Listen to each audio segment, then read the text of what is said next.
Hi, my name is Marcus Collins. I'm a marketing professor here at the Ross School of Business, but I'm also the author of the best-selling book, For the Culture, The Power Behind What We Buy, What We Do, and Who We Want to Be. Today, I'll be talking about the power of culture and how we might be able to harness this influential sway to get people to adopt behavior, whether it's about how they consume, how they act in organizations, or society writ large.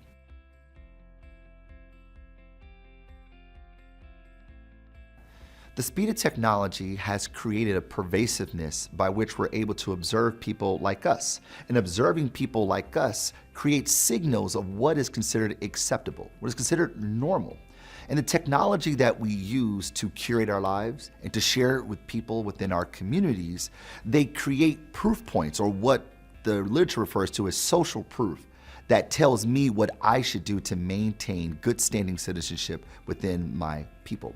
And because these technologies are so pervasive, because these technologies capture so much around what we do, the things that are normally not as conspicuous become much more public.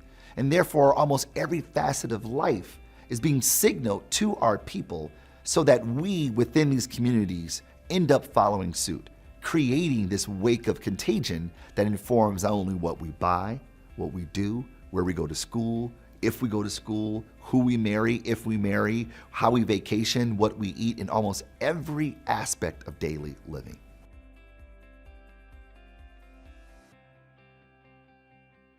Netnographies is a methodology of study that comes from a gentleman by the name of Rob Kozinet. And the idea is this: we study culture through ethnographic means. That is, we superimpose ourselves into the cultural contexts of the people that we're trying to study. We look at them in their native environment and observe their cultural practices.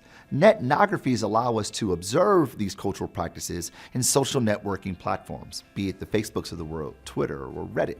And as we observe these people into the discourse with people like themselves, they are collectively making meaning. They're negotiating, constructing what is acceptable behavior for people like them. Observing these things in an unobtrusive way allows us to get the most natural occurrences between these people so that we might be able to extract the cultural characteristics that govern what it means to be in these groups of people. We're basically taking an ethnography and doing it online, which creates far more observations, far more data for us to aggregate, and far more opportunities for us to help understand meaning making between these groups of people.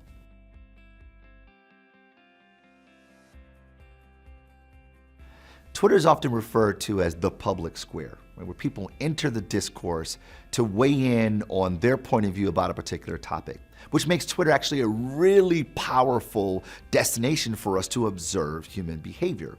I typically use a tool on Twitter called Twitter Advanced Search that allows us to filter through tweets to get to the conversations that are much more apropos to what we're searching for. It helps us sort of weed out the noise. In doing so, I get an early sense of what are the cultural characteristics about a community that I don't know very much about. So maybe I want to know about vegans. So I'll go on Twitter Advanced Search and search vegans or hashtag vegan. And I get a sense of what they talk about, their language, the artifacts, the behaviors. And ergo, observing these things, I get a better sense of who these people are, which leads me to the next thing, Reddit.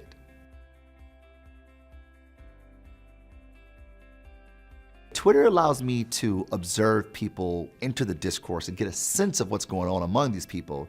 Reddit helps me go much, much deeper, because Reddit is a community of communities. And within these communities, what's known as subreddits, people are negotiating and constructing meaning among people like themselves. I get to watch the community practice their cultural subscription.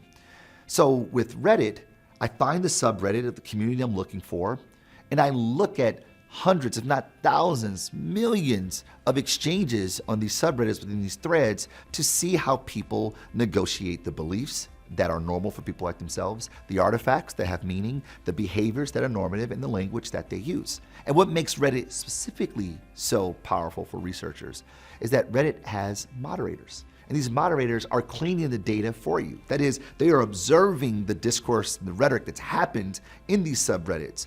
And the things that are posted that are outside the cultural characteristics, the rules, the social norms for that community, they'll remove it. And after a while, if people continue to post things that are outside the cultural characteristics of the people, they'll remove the person. which essentially is that they're cleaning the data for you.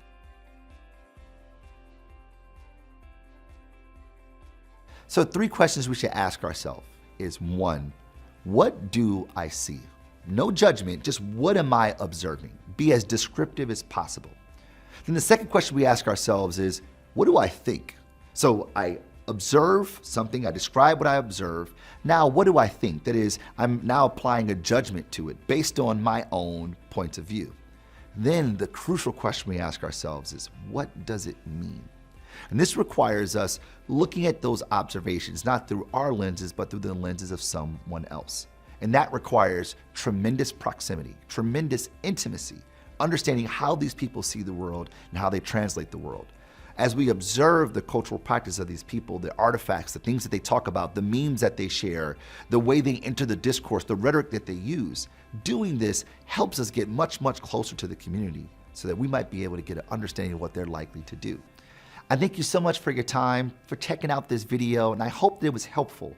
At the very least, I hope it forces you to see the world differently, because the way we see the world ultimately informs the way the world manifests. So if we want the world to change, then we have to change the way we see it.